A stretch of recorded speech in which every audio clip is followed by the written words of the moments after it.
It's a great privilege to get this opportunity to present this report to you, the report which was released by the Minister this morning. In its conception, early on when Swachh Bharat started and in various discussions with Mr. Deepak Sanan, we thought of trying to understand what the whole sector might be. We got to talk with CII, Shefali ji and her team, and then we engaged ourselves with a number of financial and technical experts, and a whole bunch of people have come together, and I'm only presenting this report on behalf of this whole constellation of authors of this report. The report is in two parts. I guess it's in a CD in your pack too. It kind of looks at the sanitation sector as a bird's eye view from a high level, and then the second part of the report captures 16 examples of how innovation and enterprise are trying to change some of these circumstances on the ground.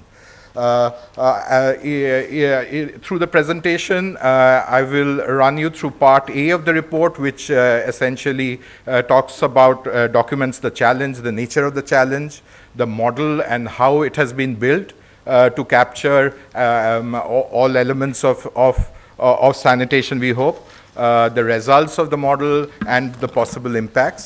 Part B actually is the documentation of innovation and enterprise in the sanitation economy.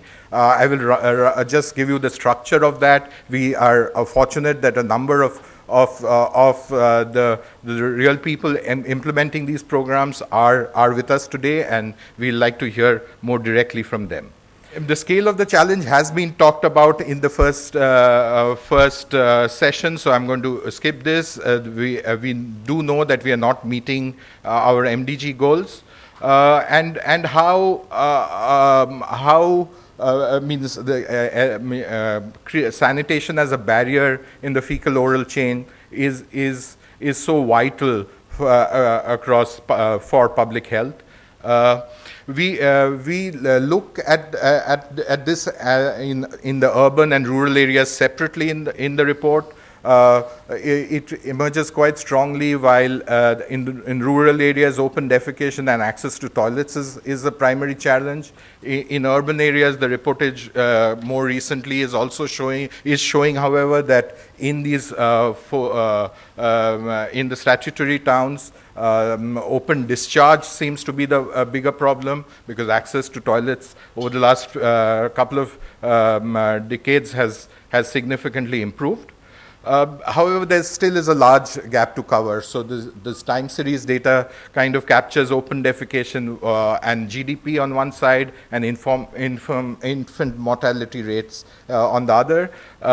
In terms of infant mortality rates too, although the targets, the international targets that India was partnered to are being met, there still is a long way ahead, and we'll come to that. The framework for the estimation exercise is represented here. We looked at the vision and the government investment that is being brought in to the sanitation sector. We looked at it both in rural areas and urban areas.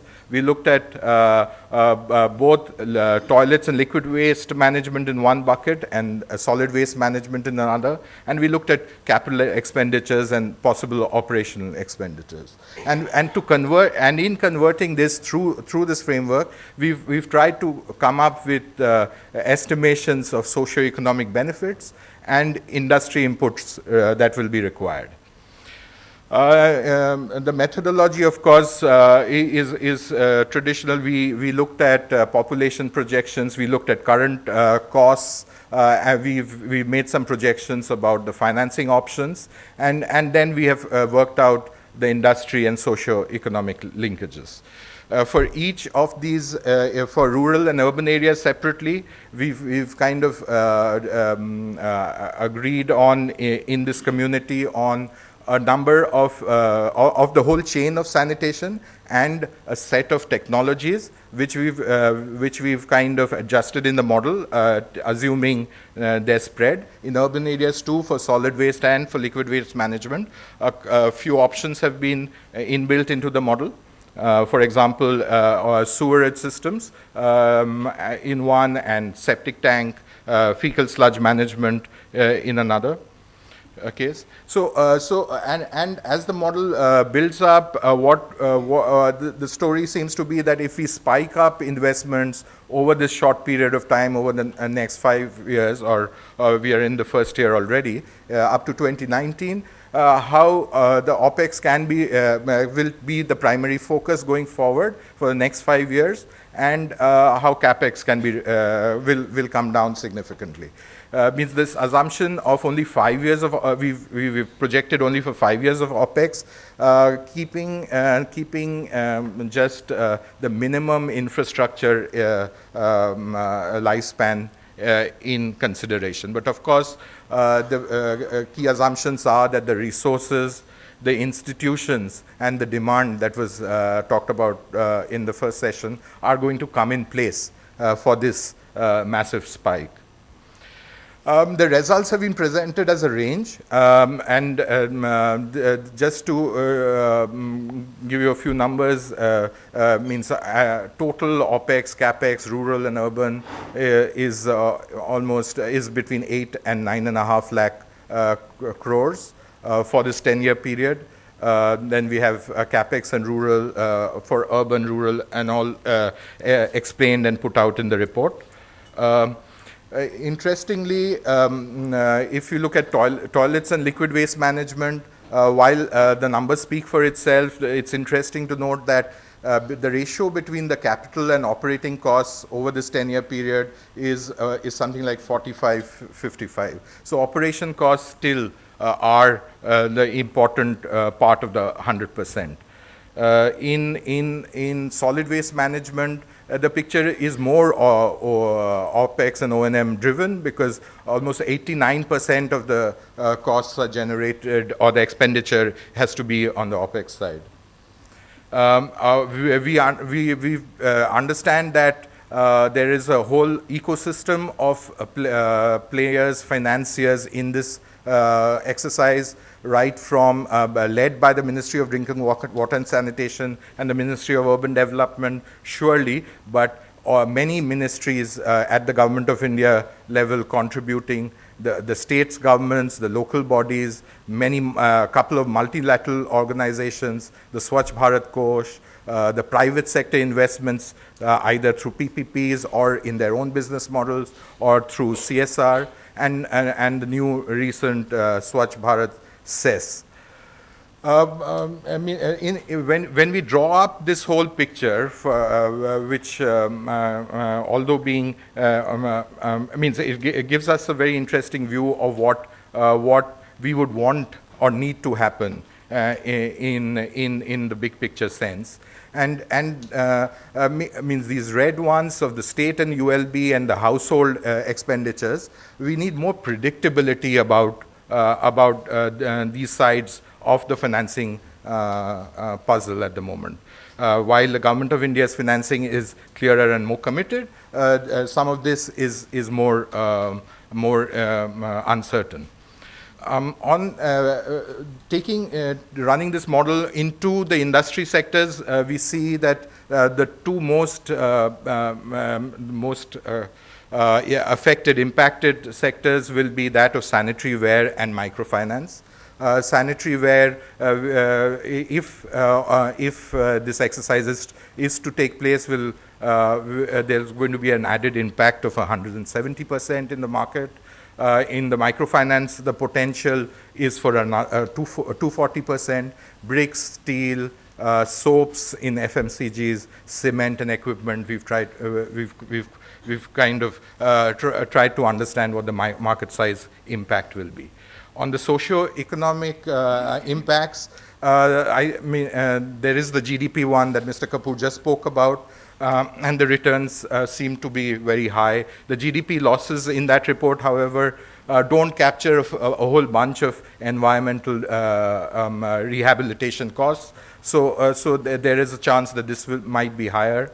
On the IMR and health, particularly IMR as part of health, means we are still at a level of 40%, 40 children per 1,000 births. which if statistically could go down by its correlations to down to 20.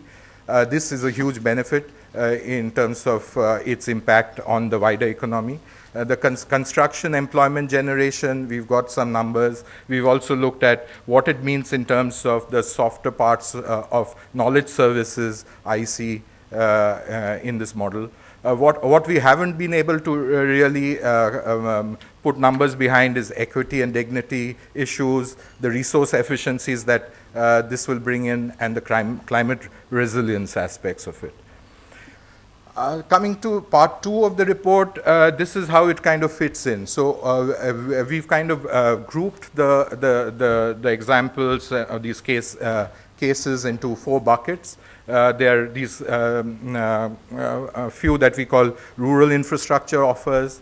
There's urban infrastructure sectors that have been covered.